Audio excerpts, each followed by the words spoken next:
السلام علیکم ناظرین، فکس پوائنٹ کی ٹیم اور فکس پوائنٹ کی طرف سے تمام اہل مسلم کو عید الاضحیٰ مبارک۔ ناظرین، عید الاضحیٰ کی ڈھیروں خوشیاں مبارک، اور اللہ پاک اس عید الاضحیٰ کے پرمسرت موقع پر پاکستان کو بھی اس خوشیوں کے ساتھ نوازے اور ہمیشہ پاکستان کو دن دگنی رات چگنی ترقی عطا فرمائے۔ ناظرین، اسی کے ساتھ آج اپنا ولاگ سٹارٹ کرتے ہیں۔ ناظرین، پہلی بات یہ ہے کہ کیا عمران خان صاحب وہ واحد لیڈر ہیں جنہوں نے پاکستان کی اسٹیبلشمنٹ کے ساتھ ٹکر لی ہے؟ ناظرین، آج اسی چیز پر بات کرتے ہیں۔ ناظرین، 9 مئی 2023 کو عمران خان صاحب کی اسلام آباد ہائی کورٹ میں سے گرفتاری ہوئی۔ اس کے بعد ناظرین، عمران خان صاحب کے جو ووٹرز تھے، جو کارکن تھے، جو پی ٹی آئی کے کارکن تھے، انہوں نے ایک خوفناک احتجاج کیا جس میں نہ صرف انہوں نے حملہ کیا بلکہ پاکستان کی تاریخ میں یہ پہلی مرتبہ تھا کہ جب پاکستان کے کسی سیاسی ورکر نے پاکستان کی جو افواج تھی ان کی تنصیبات پر حملہ کیا، بلکہ حملہ تو کیا، ان کی توڑ پھوڑ اور جلاؤ گھیراؤ کیا۔ اس کے بعد ناظرین، جو سب سے خطرناک بات تھی کہ انہوں نے پھر کچھ نہ بچایا۔ انہوں نے پاکستان کی جو افواج تھی ان پر پتھر برسائے، اور دوسری بات یہ ہے کہ نہ ریڈیو پاکستان چھوڑا، نہ جناح ہاؤس چھوڑا، نہ کور کمانڈر ہاؤس چھوڑا، اور نہ پھر انہوں نے کوئی چوک چوراہے چھوڑے، سب کو تیس نیس کر کے رکھ دیا۔ ناظرین، یہ پاکستان کی تاریخ میں پہلی مرتبہ تھا۔ دوسری بات یہ ہے کہ پاکستان کی تاریخ پر اگر نظر ڈالی جائے تو عمران خان وہ واحد لیڈر نہیں ہیں جن کو اسٹیبلشمنٹ نے وزارت عظمیٰ سے نہ اتارا ہو۔ ناظرین، یہ پاکستان جب بنا، پاکستان کی شروعات میں ہی 1953 میں پاکستان کے ایک وزیر اعظم خواجہ ناظم الدین کو پاکستان کے گورنر جنرل اور command and chief general Ayub Khan صاحب نے ان کو وزارت عظمیٰ سے اتار دیا تھا۔ ناظرین، ان کی وجہ کیا تھی؟ ان کی وجہ یہ تھی کہ ان کو جو سب سے بڑی وجہ یہ تھی کہ وہ کیا کر رہے تھے، وہ گورنر کا جو عہدے تھے، جو وقار تھا، جو ان کے ساتھ احوال تھے، وہ محدود کر رہے تھے، اور وہ جنرل ایوب خان صاحب کی ایکسٹینشن پر بھی مخالف تھی۔ ناظرین، ان کو جو اسمبلی تھی ان کو اس کا بھی اعتماد حاصل تھا، اور دوسری بات یہ ہے کہ حالیہ بجٹ بھی اسی سال کا پیش کیا تھا، پھر بھی جنرل ایوب صاحب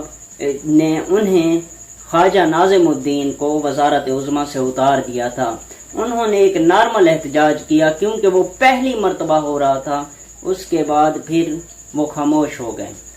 ناظرین، یہ سلسلہ چلتا رہا، پھر اس کے بعد ذوالفقار علی بھٹو صاحب کی باری آ گئی۔ ذوالفقار علی بھٹو صاحب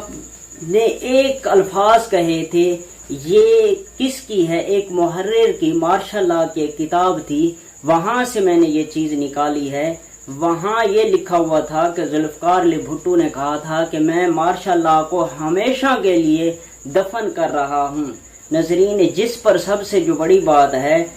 تو اسی چیز پر جنرل ضیاء کو غصہ آ گیا۔ ناظرین، جنرل ضیاء نے پھر، اور سب سے بڑی بات یہ ہے کہ جیسے اب عمران خان کی مقبولیت ہے، اس سے بڑھ کر ذوالفقار علی بھٹو صاحب کی مقبولیت تھی، اور ذوالفقار علی بھٹو صاحب کی مقبولیت میں دن بدن اضافہ ہوتا گیا، اور اسٹیبلشمنٹ کے لیے پریشان کن یہ بات تھی۔ لیکن پھر بھی اسٹیبلشمنٹ نے ذوالفقار علی بھٹو کی سیاست کو ہمیشہ کے لیے ختم کر دیا، کیونکہ ذوالفقار علی بھٹو کو پھانسی دے دی گئی تھی۔ ناظرین، اس کے بعد یہ پھر بھی نہ تھما رشتہ، یہ پھر بھی نہ تھما، جیسے آج کی طرح وزارت عظمیٰ سے اترتے آ رہے ہیں، تو اس کے بعد دوبارہ پھر جنرل ضیاء نے 1985 میں ایک نان پارٹی الیکشن کروائے، اور اس میں جو ہے محمد خان جنجوو کو وزیر اعظم الیکٹ کیا۔ ناظرین جب وہ وزیر اعظم الیکٹ ہوئے تو ان کی بھی ایک وجہ تھی، جنیوا کانفرنس میں انہوں نے کیا کیا تھا، جنرل ضیاء کے ریفارم کے خلاف دستخط کیے تھے اور اس پر جنرل ضیاء کو غصہ آ گیا تھا، اور جنرل ضیاء کے جو سب سے بڑی یہ بات تھی کہ اس کے بعد جنرل ضیاء نے اسے بھی وزارت عظمیٰ سے اتار دیا تھا، اور اس کے بعد پھر 1988 میں بے نظیر بھٹو صاحبہ آئی تھیں، اور ان کی تو شروع میں ہی DGISI کے ساتھ نہیں بنتی تھی اور انہوں نے واضح تابڑ توڑ حملے کیے اور اس کے بعد انہیں بھی اتار دیا گیا، اور وہ بھی ایسے نارمل احتجاج کرتے تھے لیکن یہ توڑ پھوڑ اور یہ چیزیں نہیں کرتے تھے۔ جلا وطنیاں بھی کاٹی ہیں انہوں نے، نون لیگ والوں نے جلا وطنیاں جیلیں کاٹی ہیں، پیپلز پارٹی والوں نے جیلیں کاٹی ہیں، اور محمد خان جنجوو کی جو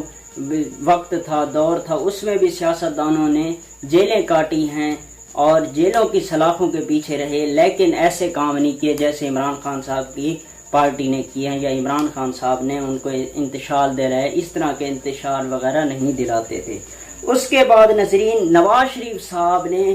فرسٹ ٹرم میں جو پہلا ٹرم الیکشن تھا اس میں بے انتہا اکثریت کے ساتھ میدان میں اترے تھے اور وزیر اعظم منتخب ہوئے۔ تو نواز شریف صاحب کی شروع میں ہی جب سے ہی وہ سیاست میں آئے تھے، چاہے وزیر اعلیٰ پنجاب بنے تھے، ان کی جو ہے اسٹیبلشمنٹ کے ساتھ اب تک جیسے نہیں بن رہی تب بھی نہیں بنتی تھی، وہ اسٹیبلشمنٹ سے شروع سے ہی دور رہتے تھے۔ لیکن ناظرین جب نواز شریف صاحب کی حکومت آئی تو اس کے بعد پہلے ٹرم میں وہ 1-2 سال چلی اور اس کے بعد پھر اختلافات ہوئے اور وہ دستبردار ہو گئے۔ دوسری مرتبہ سیکنڈ ٹرم میں اس سے بھی زیادہ اکثریت سے میدان میں اترے اور انہوں نے اپنی حکومت بنائی، اور جب حکومت بنائی تو اس کے بعد اکتوبر 1997 میں جو ہے مشرف کو لے کر آئے تھے، اور مشرف کا جب انہوں نے میدان میں اتارا، آرمی چیف بنایا، تو اس کے بعد نواز شریف صاحب کے دن بدن اختلافات بڑھتے گئے اور اکتوبر 1988 میں نواز شریف کی حکومت کا تختہ الٹ دیا تھا۔ ناظرین اس کے بعد کیا ہوا، پھر ایک لمبے عرصے بعد نواز شریف صاحب 2013 میں دوبارہ واپس تھرڈ ٹرم کے ساتھ ایک بھاری اکثریت کے ساتھ دوبارہ وزیر اعظم منتخب ہوئے۔ اس کے بعد بھی پھر وہ پوری حکومت نہ کر سکے اور انہیں کچھ ہی عرصے بعد 3-4 سال بعد وزارت عظمیٰ سے اتار گیا تھا۔ لیکن جب اس ٹائم اتارا تھا تو اس میں ڈان لیکس کی ایک سب سے بڑی جو خبر تھی، انہوں نے نواز شریف کو ایک سیاہ دن کے طور پر دکھایا، اور اس پر پھر اس وقت کے جو DGISPR تھے آصف غفور صاحب، انہوں نے ایک ٹویٹ کیا تھا جو ان کا سب سے بڑا الفاظ تھا، نوٹیفیکیشن از ریجیکٹڈ۔ یہ الفاظ نواز شریف صاحب کو لے ڈوبے۔ اس کے بعد ناظرین یہ احوال عمران خان صاحب تک پہنچے اور جنرل باجوہ ان کو لے کر آئے تھے، اور جنرل باجوہ سے اختلافات ہوئے، جنرل باجوہ نے اتار دیا تھا، اور عمران خان صاحب نے ایک خونی جو ہے سب سے بڑی جو ہے احتجاج کیے، اور اس کے بعد جنرل باجوہ کو ننگا کر دیا، ان کی ساری جو تھی ان کو صاف واضح الفاظ میں دہرا دیا کہ میرے ساتھ جنرل باجوہ ملے ہوئے تھے، DGISI حمید گل صاحب بھی، فیض حمید صاحب بھی ملے ہوئے تھے، اور اس کے بعد ناظرین عاصم منیر صاحب نے آ کر ایک کنٹرول کیا جو ابھی تک عمران خان صاحب سے نہیں بن رہی۔ ناظرین اسی طرح اگر چلتا رہا تو پاکستان کبھی ترقی نہیں کر سکتا۔ اگر پاکستان میں ترقی چاہتے ہیں تو اس کے لیے مل جل کر سیاستدانوں کو چلنا پڑے گا، اور اسٹیبلشمنٹ کو ایک پاکستان بنانے کے لیے اسٹیبلشمنٹ کے ساتھ ایک ہو کر چلنا پڑے گا۔ پاکستان پائندہ باد۔